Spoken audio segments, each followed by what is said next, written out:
Hello and welcome to my YouTube channel Good Lectures. Dear viewers, I am very hopeful and blessed to make this video with you. Here in this video, I will share an amazing information about the different routes of drug administration. I hope you will like my video. I hope you will understand my video. Dear friends, dear viewers, dear audience, if you are watching my YouTube channel for the first time, then I kindly request you to please subscribe to my YouTube channel Good Lectures and press the bell icon to receive the upcoming notification of my latest videos. So dear friends, dear viewers, if you have not yet watched my previous video, then before watching this video I kindly recommend you to please watch my previous video on my this YouTube channel Good Lectures. So dear friends, dear viewers, here we will start a topic from the sublingual route of drug administration. So drug is kept under the tongue in this route of drug administration. So advantages of sublingual route, there are many advantages of this route, like it is easy method, it is a cheap method, it is a rapid soluble method, it is very easy to remove drug if causes problem. No first pass effect occur because directly goes to blood. Disadvantages are also comes in the sublingual effect, sublingual route. So drug may cause irritation under tongue. Tongue cannot be used in uncooperative people, not rapid action like intravenous route of drug administration. So in the enteral route of drug administration, there is another rectal route of drug administration. Drug is kept in rectum. Advantages of rectal route: it is an easy route. Drug may cause local problem, for example constipation, or for systemic problem like fever or fits. If the drug is in solid form, it is called suppository, and if the drug is in liquid form, then it is called enema. Disadvantages of rectal route: not acceptable by people, especially in this society. Drug may cause local irritations. Absorption is incomplete and also irregular. If we go towards the parenteral route of drug administration, so it means to give drugs by injection. It includes intravenous route, intramuscular route, subcutaneous route, intradermal route, intraarticular route. IM injection is usually given at lower half of deltoid muscle or upper and outer part of buttock gluteal muscle. Advantages of parenteral route: so it can be used in emergency, can be used for unconscious person, can be used in patient who is vomiting. No first pass effect occurs. Some intramuscular injections act for a long time, 1 or 3 hours. Large amount of drugs can be used in the form of drips, etc. Absorption is very rapid. Its absorption process is very rapid. So disadvantages of parenteral route of drug administration: there is also some disadvantages, like it is painful to the enteral route, it is an expensive method, and also it is a risky method. Needs a trained person for its injection.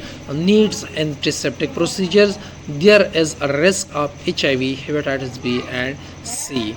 So there is also another route of drug administration, which is the inhalation route of drug administration. And the enteral route, parenteral route, it means to give drugs through lungs. Advantages of inhalation route: this route can be used for local problems and systemic.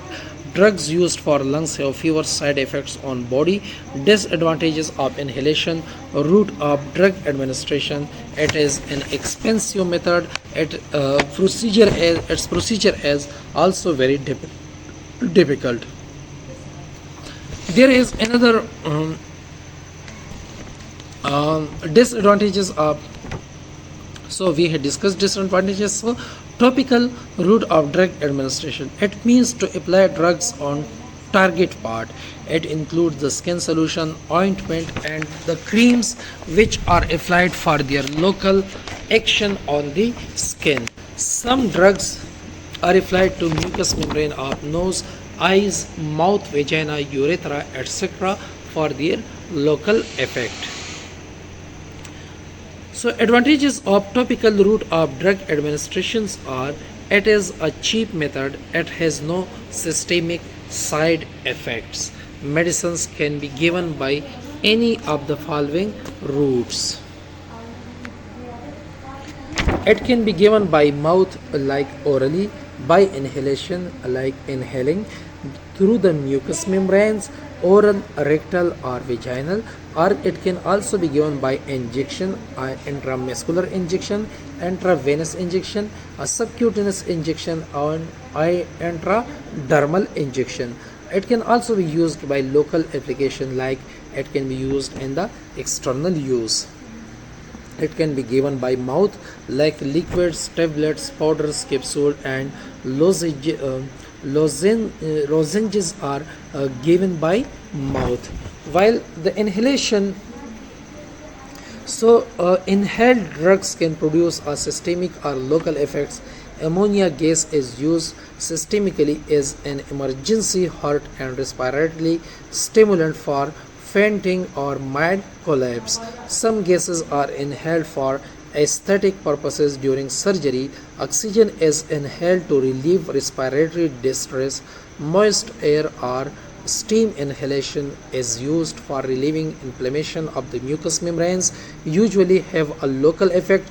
These soften the quick and sticky mucus so that it can be expectorated more easily. Drugs can also be given through the mucous membranes.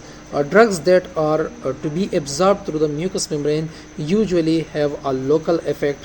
These drugs are usually inserted into various body cavities like rectum, vagina in the form of suppositories.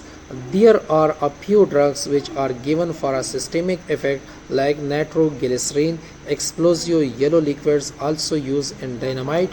As an example, it is absorbed more effectively when placed under the tongue than taken orally.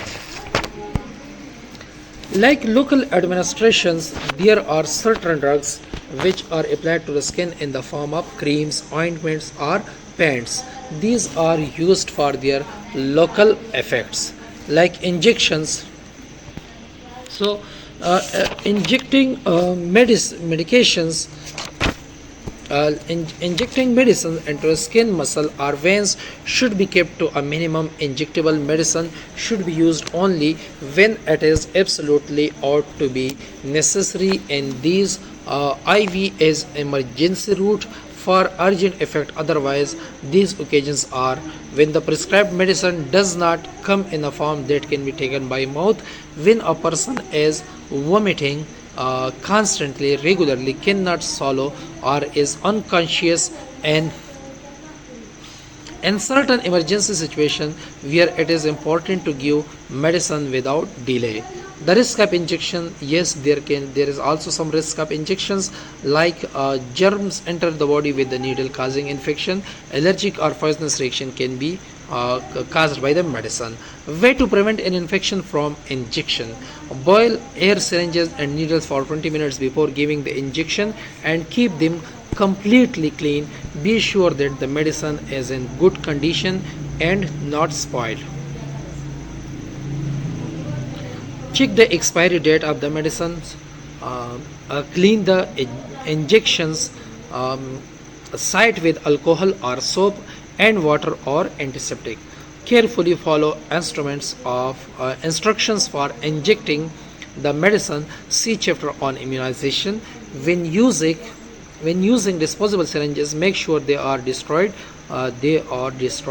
properly. An allergic reaction should be suspected if any of the following signs appear, like rashes with itching, swelling anywhere, breathing difficulty, signs of shock, nausea, vomiting or dizzy spells, vision problems, ringing in the air. The following medicines are known to cause allergic reaction within a short time after injection, like penicillin, antitoxin made from horse serum, as such as snake antivenom or tetanus antitoxin. So this is our today video. I hope you will like my video. I hope you will understand my video. If you are watching my videos and liking my videos and my videos are helpful for your education study, then I kindly request you to please subscribe to my YouTube channel, Good Lectures. Thank you so much and goodbye.